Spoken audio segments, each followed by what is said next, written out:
तो दोस्तों आज मैं आपको बताने वाला हूँ आगे की स्टोरी, जो मेरी लव स्टोरी का दूसरा पार्ट है आज का। अगर आपने इससे पहले वाली स्टोरी नहीं देखी है तो वीडियो ज़रूर देख लें ताकि आपको ये पता चले कि हाँ मेरी लव स्टोरी शुरू कैसे हुई थी। तो जैसा कि मैंने आपको इससे पहले वाली स्टोरी में बताया कि हमारी बात होती थी, तो बात होते होते हमें लगभग 2 से ढाई महीना हो गया था। और 2 से ढाई महीने के बाद मुझे आज भी वो प्लेस वैसे ही याद है।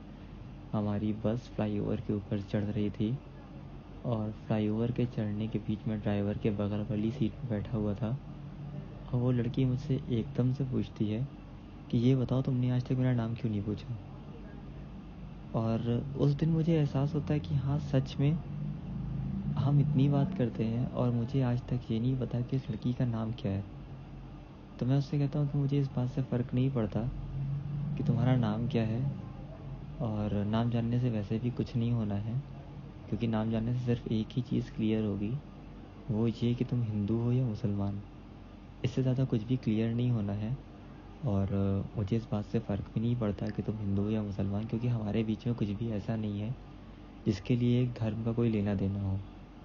तो हम बात करते हैं, ये अपने आप में बहुत बड़ी सफिशिएंट है, मुझे नाम की ज़रूरत नहीं है। तो बहरहाल वहाँ पे वो बात ख़त्म हो जाती है। और कुछ दिन के बाद मेरे दिमाग में फिर से आता है कि ला मैं इससे इसका नाम पूछता हूँ, क्योंकि अब उसने डिस्कशन कर दिया था कि तुमने मेरा नाम नहीं पूछा, तो वो बात मेरे दिमाग में चला करती थी कि नाम क्यों नहीं पूछा, नाम क्यों नहीं पूछा, नाम क्यों नहीं पूछा। तो मुझे प्रपोज़ करने से ज़्यादा इस बात का डर लगता था कि मैं उससे नाम पूछूंगा तो वो गलत नाम ना बता दे। तो बहरहाल एक दिन मैं हिम्मत करके फिर से उससे कहता हूँ, अच्छा ठीक है आज तो मुझे अपना नाम बता दो। तो मुझसे पूछती है, अच्छा ये बताओ मैं तुम्हें अपना असली नाम बताऊँ या एक फ़र्ज़ी नाम बता दूँ। जैसा कि मैंने आपसे कहा कि मैं बिल्कुल फ्रैंकली उससे बात करता था, वो भी मुझसे बिल्कुल फ्रैंकली बात करती थी। तो मैंने उससे कहा तुमको जो मर्ज़ी हो वो नाम बता, तुम सीता, गीता, रेशमा, सुरेखा जो बताओगी मैं सब सुन लूँगा, मुझे कोई फ़र्क नहीं पड़ता, क्योंकि वैसे ही मुझे नाम याद नहीं रहते। और नाम होने या ना होने से वैसे भी मुझे कोई ख़ास फ़र्क नहीं पड़ता है। तो उसने कहा तुम्हें नाम याद नहीं रहते? मैंने कहा नहीं।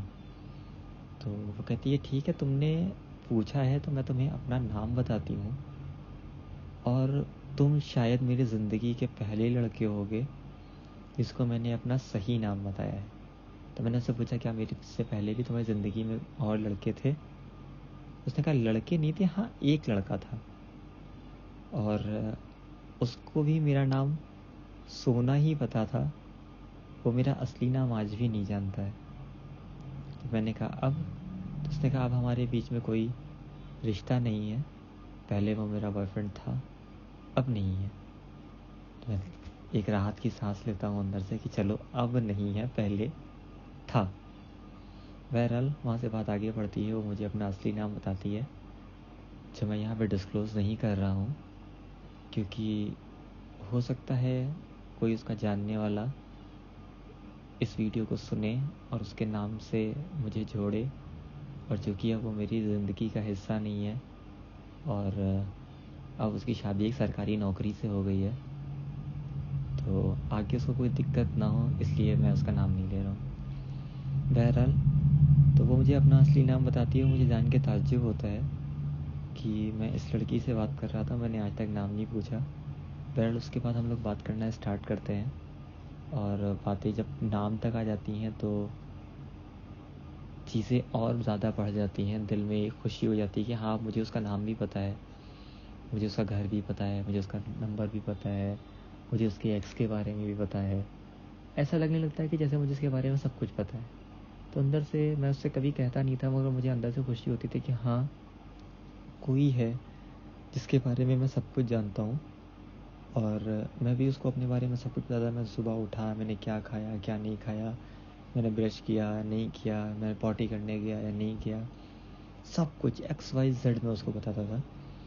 और हद ये है कि आप लोग जानते होंगे कस्टमर केयर में लड़के सिर्फ कॉलिंग के टाइम पे अपना फ़ोन रखना मना होता था, तो मैं उससे बात करने के लिए फ़ोन लेकर जाता था और उसको अपने हेडसेट के वायर के बीच से एयरफोन डाल के और अपने कान में एक का एयरफोन अपने कान में डाल के लगाता था, और कस्टमर की कॉल चलती रहती थी और मैं उससे भी बात करता रहता था। तो एक दिन मैं बात कर रहा था, बात करते करते मैं कस्टमर को होल्ड पे रख के और उससे बात कर रहा था। तो मुझे याद आता है यार कस्टमर ज़्यादा देर से होल्ड पे है, तो मैं कॉल को अनहोल्ड करता हूँ और उससे कस्टमर से कहता हूँ सर आपकी जानकारी को चेक करने में थोड़ा और समय लगेगा, कृपया लाइन पे बने रहें। और इतना कह के मैं कॉल को होल्ड करने के बजाय उस लड़की से कहता हूँ, मतलब अपनी जीएफ से कहता हूँ कि यार कहाँ मर गई थी। और इत्तेफाक ये है कि वो कॉल ऑडिट हो जाती है। तो अब इस बात को लेके मेरी ZTP हो सकती थी अगर कोई ये जान जाता कि मैं कस्टमर से नहीं बल्कि अपनी गर्लफ्रेंड से बात कर रहा था। तो QA को इस बात की उम्मीद नहीं होती है कि कोई लड़का फ्लोर पर मोबाइल लेके आता तो मुझसे कहता है कि देखो ऐसा है, तुम्हारी एक कॉल उठी है जिसमें तुम बगल वाली लड़की से ये कह रहे हो कि कहाँ मर गई थी, तो आइंदा से इस बात का ध्यान रखना कि कॉल में ये सब वर्ड्स नहीं आने चाहिए। मैंने कहा ठीक है सर, आगे से ध्यान रखेंगे। तो जब हमारी बातें बहुत ज़्यादा होने लगती हैं, तो इतनी ज़्यादा कि 10,000 मिनट कम पड़ जाते हैं, तो मैं एक काम करता था। मुझे उस टाइम सैलरी मिलती थी 5800 रुपये इन हैंड और कुछ PF वगैरह कट जाता था। 6,000 रुपये सैलरी, 6,500 रुपये कुछ सैलरी थी और 5800 रुपये हमारे हाथ में आता था। 5800 रुपये में से मैं लगभग 300-350 रुपये की MST बनवा लेता था और उसके बाद जो भी पैसा बचता था मैं उसमें से लगभग 5,000, 4,500 या 5,000 रुपये, 4.5 से 5 के बीच में अपनी मदर को दे देता था। और बचे हुए पैसे में से जितना भी पैसा होता था उसमें से 99% पैसा लगता था मेरे मोबाइल के रिचार्ज में। और चूँकि मुझे सिगरेट, मसाला, पान इन सब की आदत तब भी नहीं थी और आज भी नहीं है, तो मेरा कोई एक्स्ट्रा ख़र्चा होता ही नहीं था। तो मेरा ख़र्च 1,000 रुपये में बहुत आराम से चल जाता था। तो मैंने एक दिन उससे कहा तुम्हें कुछ चाहिए? तो उसने कहा कि अभी तुम्हारा इतना हक नहीं है कि तुम मुझे कुछ दो। मैंने कहा ठीक है। तो मैंने एक दिन उसको प्रपोज़ कर दिया।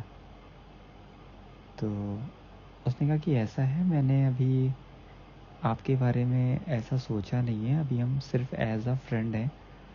जो हर लड़की का सबसे पहले एक जवाब होता है, I like you but as a friend.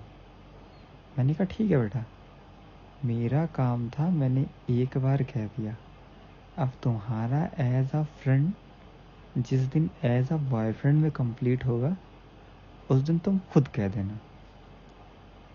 और उसको इस बात की उम्मीद नहीं थी कि मैं ऐसा कह दूँगा। तो बहरहाल हमारी बातें होती रहती हैं और लगभग बीत जाता है 8 से 9 महीना। और 8 से 9 महीने के अंदर में उसको भी मुझसे प्यार हो जाता है और वो बंदी बोल नहीं पाती है कि मैं कैसे बोलूँ कि हाँ मुझे आपसे प्यार हो गया है। तो एक दिन बात करते जब मैं अपने घर से लौट रहा था, तो स्टेशन से के बाद और मेरे घर की तरफ जो आखिरी मोड़ मुड़ती है उससे पहले वो कहती है I like you as a boyfriend. नहीं, I like you as a जान। और मैं कहता क्या बोला तुमने? कहती कुछ नहीं। मैंने क्या बोला? मैंने कुछ नहीं। यानी मैं एक बार बोलती हूँ, कुछ बोलती हूँ, दोबारा नहीं बोलती। मैंने कहा मैंने सुन लिया तुमने क्या बोला। कहने क्या सुना? मैंने बताया, तुमने बोला I like you as a जान। नहीं मैंने ऐसा कुछ नहीं बोला, ऐसा कुछ नहीं बोला। कहने लगी आखिर में, कहती हाँ तो मैंने यही बोला, तुम्हारे कान बहुत तेज़ हैं और तुम्हें शर्म नहीं आती कि तुम एक लड़की से प्रपोज होने के लिए वेट कर रहे हो। मैंने कहा मैंने तो तुम्हें पर प्रपोज कर दिया था। तुमको अगर एज अ फ्रेंड को एज अ बॉयफ्रेंड में कन्वर्ट करने में टाइम लगा तो इसमें मैं क्या कर सकता हूँ? तो कहती है यार लड़की हूँ, एकदम से नहीं कह सकती, तुमको भी तो सोचना चाहिए कि तुम एक लड़की से बात कर रहे हो, लड़कियों से बात करने का तरीका अलग होता है। मैंने कहा देखो ऐसा है, मेरे लिए कुछ भी अलग नहीं होता। अगर आप इस स्टोरी को पूरा सुन रहे हैं तो आपने भी देखा होगा कि मेरे अंदर इमोशंस नहीं है, इमोशन लेस हूँ मैं। और इसका अंदाज़ा आप मेरी आवाज़ से लगा सकते हैं कि बहुत सी जगहों पर जहाँ पर मेरी बातों में कुछ इमोशंस होने चाहिए थे वो नहीं हैं। वो गॉड गिफ्टेड है, मैं उसमें कुछ कर नहीं सकता। और ये बात उसको भी पता थी कि हाँ, ऐसा नहीं हो सकता। वो मुझे बहुत टोकती थी कि लड़कियों से ऐसे बात नहीं करते, लड़कियों से वैसे बात नहीं करते, लड़कियों को ये नहीं बोलते, लड़कियों को वो नहीं बोलते। मैं हमेशा कहता था तुम लड़की हो, और इस बात पे वो हंस के बात टाल देती थी, बात ख़त्म हो जाती थी। बहरहाल आगे की स्टोरी अब काफ़ी लंबी हो गई है, तो आगे मैं आपको बताऊंगा एक ऐसा केस जो हम दोनों के बीच में हुआ था जब मैं फ़र्स्ट टाइम उससे मिलने गया था उसके शहर। और हम लॉन्ग डिस्टेंस में थे और हम दोनों के शहरों की दूरी लगभग एक दूसरे से 120 किलोमीटर थी। और अभी सुनने में है, मुझे पक्का नहीं पता। जहाँ के बारे में मुझे पक्का पता है वो दूसरा जो उसका ससुराल है वो 120 पे अभी भी है, यानी वो ऊपर वाले ने फिक्स कर दिया है कि बेटा तू 120 पे ही रहेगा। तो बहरहाल आगे की स्टोरी में आपको ये बताऊंगा कि जब मैं उसके यहाँ गया, उससे मिला, तो कैसा रहा। और अगर आपको स्टोरी पसंद आएगी तो लाइक करिएगा, सब्सक्राइब करिएगा। वैसे भी आजकल के टाइम में 12 साल के रिश्ते टिकते नहीं हैं, और अगर किसी का रिश्ता 12 साल टिका है तो उस रिश्ते में कोई बात होगी जो शायद आपको जाननी चाहिए। और काफ़ी लंबी बातें हैं, इतनी जल्दी ख़त्म भी नहीं होंगी। आपका टाइम पास ही बढ़िया होगा, क्योंकि किसी के रिश्ते के ख़त्म होने के बाद उन वर्डों की वैल्यू टाइम पास से ज़्यादा कुछ नहीं होती। Thank you.